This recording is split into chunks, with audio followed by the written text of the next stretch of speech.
Welcome to Introductory Statistics using SPSS 3rd edition. This video shows how to process the one-sample t-test.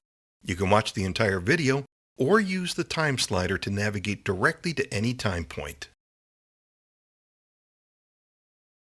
The one-sample t-test is a variation on the traditional t-test. To briefly review, the t-test compares the mean of one group to the mean of another group to determine if there's a statistically significant difference between the groups. If we were to look behind the scenes of these histograms, we'd see the source data for Group 1, which has a mean of 92, and the source data for Group 2, which has a mean of 90. If we had all of this source data for both groups, we could proceed with a regular t-test. However, there may be times when all you have is the source data from one group, but instead of having all the source data for the other group, all you have is the mean. In this case, the one-sample t-test would be the right choice to determine if there's a statistically significant difference between these two groups.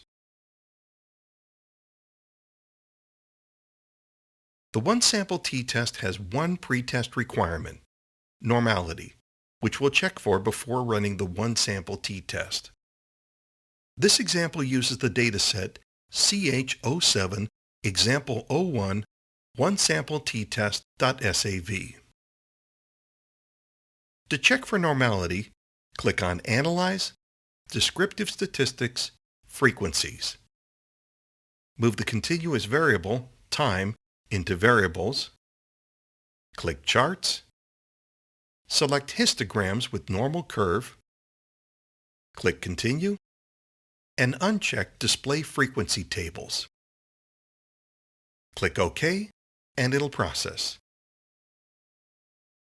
The chart shows a normal distribution, hence this criterion is satisfied.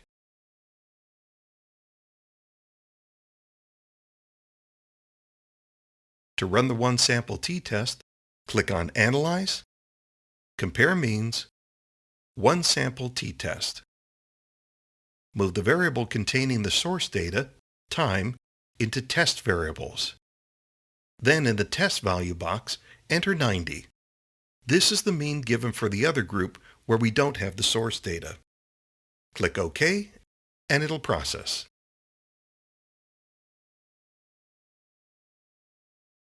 The one-sample statistics table provides descriptive statistics for the group containing the source data. On the one-sample test table, observe the p-value. Since the p-value is greater than 0.05, this indicates that there is no statistically significant difference between the mean of 92, derived from the source data, and the test value of 90. This concludes this video.